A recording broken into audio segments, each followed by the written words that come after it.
Good morning everyone. कल मैंने आपको गाउस की प्रमेय का पहला अनुप्रयोग बताया था। अनंत लंबाई के आवेशी तार के निकट किस प्रकार से हम वैद्युत क्षेत्र की तीव्रता को ज्ञात करते हैं। आज दूसरा अनुप्रयोग है कि अनंत विस्तार की आवेशित समतल पतली अचालक शीट के कारण हमको क्या ज्ञात करनी है, वैद्युत क्षेत्र की तीव्रता ज्ञात करनी है।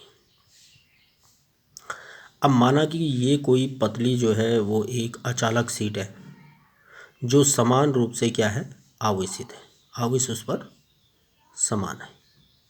इसके प्रति एकांक पृष्ठ पर जो आवेश है वो क्या है, सिग्मा, प्रति एकांक पृष्ठ पर आवेश। इसका जो प्रति एकांक पृष्ठ है इस पर आवेश का मान जो है वो है क्या, सिग्मा। ये ठीक है। अब प्रति एकांक पृष्ठ पर जो आवेश सिग्मा होता है इसको हम कह देते हैं पृष्ठ आवेश घनत्व। क्या कहते हैं, पृष्ठ आवेश घनत्व। शीट के निकट r दूरी पर हमको वैद्युत क्षेत्र की तीव्रता ज्ञात करनी है, जबकि प्रत्येक बिंदु पर तीव्रता का परिमाण क्या रहता है, समान रहता है।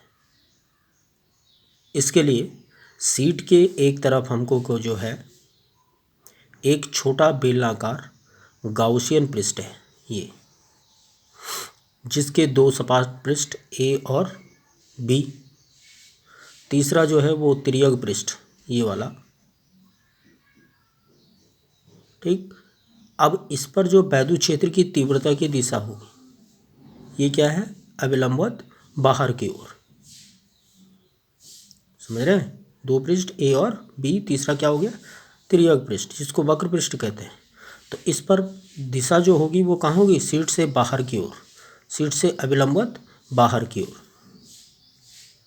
माना प्रत्येक सपाट पृष्ठ का क्षेत्रफल जो है वो स्मॉल a है और पृष्ठ A और जो पृष्ठ B है इनकी तीव्रताएं जो हैं वो क्या हैं, E1 और E2 हैं।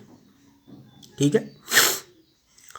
चूँकि जो हमारे पास E1 और DS1 ये क्या है, एक ही दिशा में, E1 भी और DS1 भी एक ही दिशा में, तो इनके बीच बनने वाला कोण कितना हो जाएगा, 0 डिग्री के बराबर। तो E1 और DS1 के बीच बनने वाला कोण 0, तो पृष्ठ A से होकर जाने वाला जो क्या हो गया, वैद्युत फ्लक्स, वो हम φ1 से व्यक्त करें तो φ1 बराबर integration S1 E1 DS1 this equal to integration S1 E1 DS1 cos 0। E constant है तो वो बाहर आ गया, इंटीग्रेशन हो जाएगा DS1 का। ठीक है, तो दिस इक्वल टू हो जाएगा E1A, क्योंकि integration DS1 equal to A, जैसे हमने कहा कि प्रत्येक पृष्ठ का जो क्षेत्रफल है वो किसके बराबर है, A के बराबर। इसी प्रकार आप देखिए कि जो E2 है और DS2 है ये अपोजिट डायरेक्शंस में है, तो इनके बीच बनने वाला जो कोण होगा वो कितना होगा, 180 अंश। ठीक। तो उस स्थिति में पृष्ठ B से होकर जाने वाला जो वैद्युत फ्लक्स होगा वो φ2 equal to integration S2 E2 DS2 this equal to integration S2 E2 DS2 cos 180 degree. ठीक है, and this equal to cos 180 का मान कितना होता है, -1, तो ये बाहर आ जाएगी, तो ये हो गया -E2 integration DS2 this equal to -E2A। इसी प्रकार से तीसरे पृष्ठ से निकालेंगे जो तिर्यक पृष्ठ है, वक्र पृष्ठ, उसमें हमारे पास E और DS3, इस E और DS3 के बीच बनने वाला जो कोण हो गया वो हो गया 90 डिग्री। ठीक है, थीटा इक्वल टू कितना हो गया, 90 डिग्री। तो जो फ्लक्स हो जाएगा φ3 वो इक्वल टू हो गया integration S3 E into DS3। ठीक है, तो this equal to integration S3 E DS3 cos 90 का मान हो गया 0, तो ये पूरा टर्म 0 हो गया। ठीक, इसलिए इस बेलनाकार पृष्ठ से होकर जाने वाला टोटल फ्लक्स, कुल फ्लक्स, तो कुल फ्लक्स क्या हो गया, φE बराबर φ1 plus φ2 plus φ3 this equal to E1 और प्लस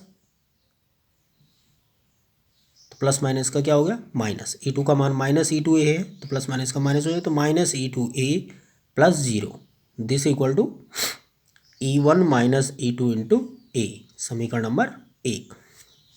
चूँकि पृष्ठ सीट के एक तरफ है इसलिए पृष्ठ द्वारा घिरा हुआ जो आवेश है वो कितना है, 0 है। यानी इसने किसी पृष्ठ को नहीं घेरा है, ठीक है ना।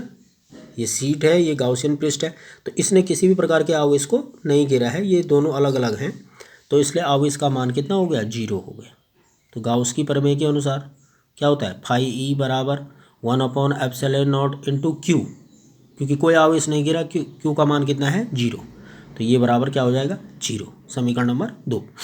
समीकरण 1 और 2 से E1 माइनस E2 इंटू ए बराबर 0। चूँकि पृष्ठ क्षेत्रफल ए क्या है, अशून्य है, ठीक, इसलिए E1 बराबर E2। सीट के निकटवर्ती बिंदुओं पर वैद्युत क्षेत्र की जो तीव्रता है वो क्या है, समान है, और इसका परिमाण क्या है E। तो इसलिए हम कह सकते हैं कि E1 equal to E2 equal to E। तो सीट के निकट के बिंदुओं पर जो वैद्युत क्षेत्र की तीव्रता है वो हमेशा क्या रहती है, एक समान रहती है, ठीक है। अब ये एक पार्ट मैंने इसका बताया है, अभी इसका दूसरा हमको पार्ट निकालना है, ठीक है, कि जब क्या होगा, गाउसियन पृष्ठ सीट के अंदर होगा, इसी का क्वेश्चन है वो भी। तो आज इसको इतना कर लेंगे, फिर कल उसको आगे बताऊंगा। तो उसके कारण से क्या वैद्युत क्षेत्र की तीव्रता होती है।